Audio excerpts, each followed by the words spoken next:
নমস্কার, রাধে রাধে। চলে এসেছি অনেকদিন বাদে আরও একটা ছোট্ট ভিডিও নিয়ে। আমাদের দুজনকে দেখে মনে হচ্ছে না আমরা অনেক খুশি।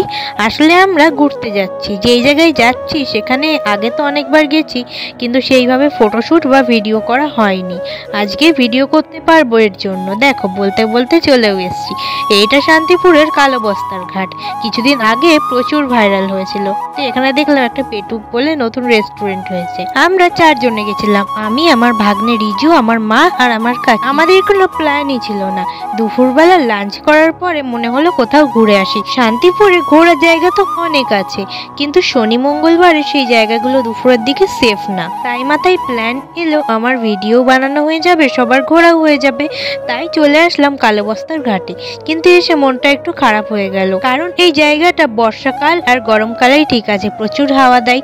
যেহেতু অনেকদিন বৃষ্টি হয়নি, তাই কালো বস্তাগুলোর উপরে অনেক ধুলো পড়ে গেছে, তাই একটু নোংরা লাগছিল, কিন্তু পরিবেশটা অনেক মনোরম। আর একটা জিনিস দেখলে তো, প্রফেশনাল ফটোগ্রাফারের কিন্তু ফটো তোলা শুরু হয়ে গেছে। ও কিন্তু সত্যিই অনেক ভালো ফটোশ্যুট করে। চলো তোমাদের কিছু ফটো দেখিয়ে নিই।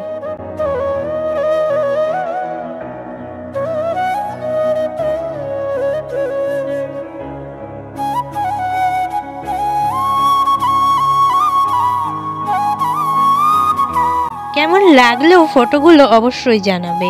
আমি কিন্তু শুধু ফটোশ্যুটই করিনি, অনেক ভিডিওই বানিয়েছি। তারই একটা নমুনা দেখো। এই যেই ভিডিওটা করছিলাম একটা মিউজিক দিয়ে ছাড়বো বলে, কিন্তু এই যে দেখো কি হলো, উল্টে পড়েই যাচ্ছিলাম। চলো আজ তোমাদের সাথে কিছু কথা শেয়ার করি। ভিডিওর বিষয়ে কার বাড়ির লোক কার মা কিরকম আমি জানি না, আমার মা কিন্তু খুব সাপোর্টিভ। উল্টো বলা চলে আমার বেশিরভাগ ভিডিওই আমার মা করে দেয়। যারা যারা এখন আমার ইনস্টাগ্রাম আইডি জানো না, এই যে দেখো দিয়ে দিলাম, ফলো করে নিও তোমরা। সত্যি বলতে আমার মাঝে মাঝে মন হয় তাই বিছানায় বসে বসেই ভিডিও বানাই, কিন্তু সেজেগুজে যেসব ভিডিওগুলো সবটাই কিন্তু আমার মায়ের জন্য। আমি যদি বসেও থাকি তখন মা বলবে বসে আছিস কেন, ভিডিও বানা। কোথাও যাব তখনও বলবে ভিডিও বানা। তো ভিডিওর ইন্সপিরেশন আমাকে আমার মাই দেয়। আমি আগে ভাবতাম এনজয় করার জন্য বন্ধুদের সাথে বেরোতে হয়, আরও অনেক কিছু, কিন্তু না, বাড়িতে থেকেও কোনো ছেলের গাড়িতে না ঘুরেও বন্ধুদের সাথে হই হুল্লোড় না করেও লাইফটাকে কিভাবে এনজয় করতে হয় সেটাই আমার মা আমাকে শিখিয়েছে। তাই বলে কি আমার বন্ধু বান্ধব নেই, আমি ঘরকুনো, আমি বন্ধুদের সাথে এনজয় করি না? একদম ভুল ভাবছো, আমি সব করি, কিন্তু সবচেয়ে বেশি এনজয় করি ফ্যামিলির সাথে ঘুরতে গিয়ে। আমার ভিডিও দেখে অনেকেই বলে আমি নাকি পাগল, আরো অনেক কিছু। আসলে বিষয়টা কি বলতো, রতনে রতন চেনে শুয়োরে চেনে কচু।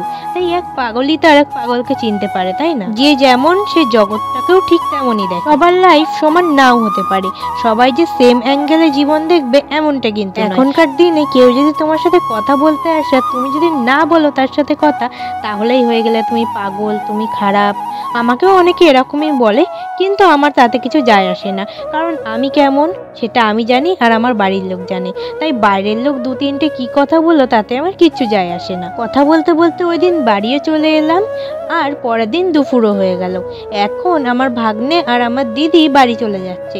ওরা এসেছিল ঘুরতে বেশ কিছু দিনের জন্য। আমি যেহেতু একা একাই থাকি, তাই ওরা যখন আসে আমার খুবই ভালো হয়, কিন্তু ওরা চলে যাওয়াতে আমি আবার একা একা হয়ে গেলাম। ওরা থাকাকালীন দিনগুলো কিভাবে দেখতে দেখতে কেটে গেল। যাই হোক, কি আর করা যায়, সবাইকেই তো সবার বাড়িতে নিজের কাজে ফিরতে হবে, তাই না?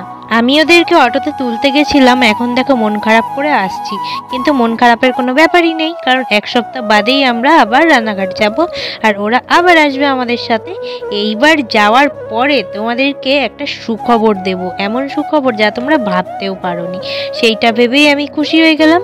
তো আমার চ্যানেলে চোখ রাখতে হবে সেই সুখবরটা পাওয়ার জন্য। তো এই ভিডিওটা এত অবধি, দেখা হচ্ছে নেক্সট কোনো ভিডিওতে, ততক্ষণের জন্য টাটা।